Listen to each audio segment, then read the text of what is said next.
Adobe Illustrator में vector के दुनिया में बड़ा बदलाव किया है, जो एक ग्राफिक डिजाइनर्स के लिए कई मिनट का काम कुछ ही सेकंड में कर सकता है। नमस्ते, मैं क्रिएटर इंडिया। आज हम रेडियल, ग्रिड और मिरर रिपीट पैटर्न बनाना सीखेंगे।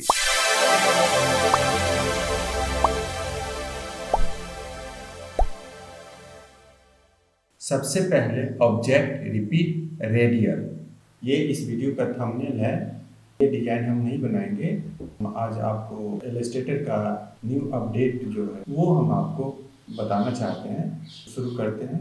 इसके लिए सबसे पहले हम इसमें से कुछ एलिमेंट हम उठा लेते हैं। सबसे पहले इस ऑब्जेक्ट पे डबल क्लिक करके कंट्रोल सी कर लेते हैं। फिर फाइल मेनू में जाकर फाइल न्यू, इसका साइज हम रख लेते हैं, स्क्वायर शेप में रख लेते हैं 800 RGB रख लेते हैं, स्क्रीन 72 ppi और क्रिएट कर लेते हैं। आर्टबोर्ड आपके सामने है।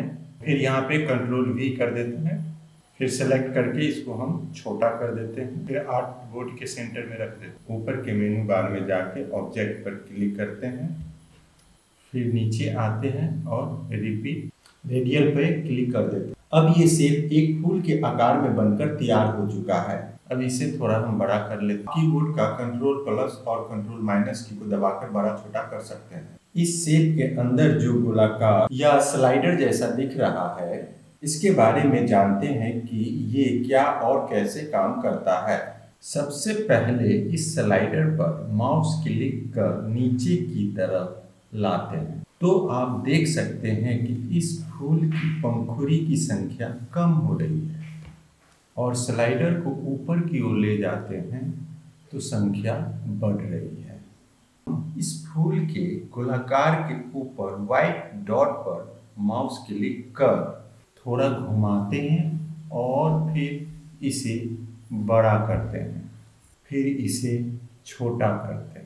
आप इसकी सहायता से किसी प्रकार का शेप बना सकते। अब हम इस स्प्लिटर को इस्तेमाल करके देखते हैं। जब हम इस स्प्लिटर के नीचे वाले भाग को गोलाई में नीचे की तरफ से घुमाते हैं तो ये रिमूव होते जा रहा है, और ऊपर वाले भाग को घुमाते हैं तो जुड़ रहा है। अब यहाँ पर रेडियल इफेक्ट कैसे काम करता है आपको समझ में आ गया होगा। दूसरा, ऑब्जेक्ट रिपीट ग्रिड, और यहाँ पे इस फूल का जितनी भी पंखुड़ियाँ हैं, स्लाइडर को नीचे की तरफ लाकर संख्या को कम कर लेते हैं और इसको हम थोड़ा सा छोटा कर लेते हैं, फूल की आकार की तरह बन जाए। फिर सिलेक्शन टूल को सेलेक्ट कर इसको हम छोटा कर लेते हैं।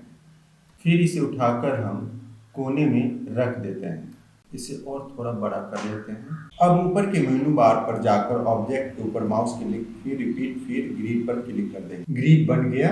इसके सहायता से आप किसी भी शेप को बैकग्राउंड पैटर्न आसानी से बना सकते हैं। अब हम इस स्लाइडर को खींचकर दाएं तरफ ले जाते हैं और नीचे को स्लाइडर को नीचे की तरफ ले जाते हैं।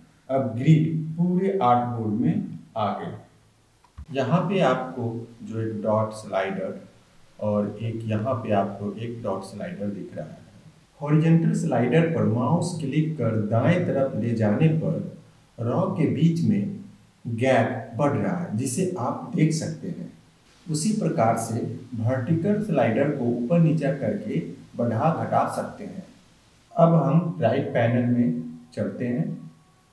यहाँ पर रिपीट ऑप्शन दिख रहा होगा। ग्रिड टाइप ऑप्शन पर क्लिक करते हैं तो आर्टबोर्ड डिजाइन में परिवर्तन को साफ साफ देख सकते हैं।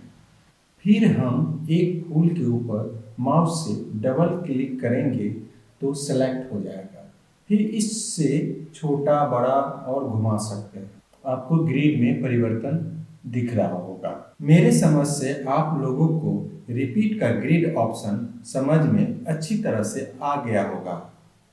तीसरा, ऑब्जेक्ट रिपीट मिरर, इस पर डबल क्लिक करके ऑब्जेक्ट को बड़ा कर लेते हैं, फिर ग्रिड और पैटर्न को छोटा कर देते हैं, फिर इसे उठाकर आर्टबोर्ड के सेंटर में लाकर रख देते हैं। फिर ऑब्जेक्ट रिपीट और मिरर पर क्लिक कर देते हैं तो देख सकते हैं कि पैटर्न का प्रतिबिंब यानी मिरर सामने दिख रहा है। इस हैंडल को पकड़कर आगे ले जाते हैं तो बीच में जगह बन रहा है। ऊपर के हैंडल को पकड़कर आप इसे एक्सिस पर घुमा भी सकते हैं। इस प्रकार से आप किसी भी शेप को अपने डिजाइन लेआउट के अनुसार रख सकते हैं। तो अब आपको रिपीट मिरर समझ में आ चुका होगा। चौथा, ऑब्जेक्ट रिपीट ऑप्शन। फिर हम ऑब्जेक्ट रिपीट और रिलीज कर देते हैं। इसे हम फटाफट करते हैं। इसी प्रकार से ग्रिड को भी सिलेक्ट करके कर लेते हैं, रिपीट और रिलीज कर देते हैं। रिपीट ऑप्शन के द्वारा आप रेडियल, ग्रिड और मिरर के ऑब्जेक्ट की संख्या या ट्रांसफॉर्म में आसानी से बदलाव कर सकते हैं। इसका एक उदाहरण के रूप में आपके सामने बनाते हैं। इसे रिलीज कर लेते हैं। इसे हम थोड़ा सा सीधा कर लेते हैं। अब ठीक है। फिर इसे सेंटर में रख देते हैं। फिर ऑब्जेक्ट रिपीट और ऑप्शंस पे क्लिक कर देते हैं। यहाँ पे आपको रोटेशन वाले पार्ट में पहले बॉक्स में 16 नज़र आ रहा है, यानी 16। इसे हम करके देखें। फिर हम ऑब्जेक्ट रिपीट और रेडियल पर क्लिक करते हैं। अभी इस ऑब्जेक्ट में 16 पंखुड़ियाँ हैं। अब फिर रिपीट ऑप्शन में जाकर इसकी संख्या घटा देते हैं। ऑब्जेक्ट रिपीट और ऑप्शन, यहाँ पर इसकी संख्या हम 8 कर देते हैं। अब फिर से ऑब्जेक्ट रिपीट और रेडियल पे क्लिक कर देते हैं। अब आप देख सकते हैं कि पंखुड़ियों की संख्या 16 से घटकर 8 हो गया। इस प्रकार से आप ऑप्शन की सहायता से ऑब्जेक्ट को कंट्रोल आसानी से कर सकते हैं। मैं आशा करता हूं कि ये क्लास आपको अच्छी तरह से समझ आया होगा। इस वीडियो को देखने के लिए आपका बहुत बहुत धन्यवाद।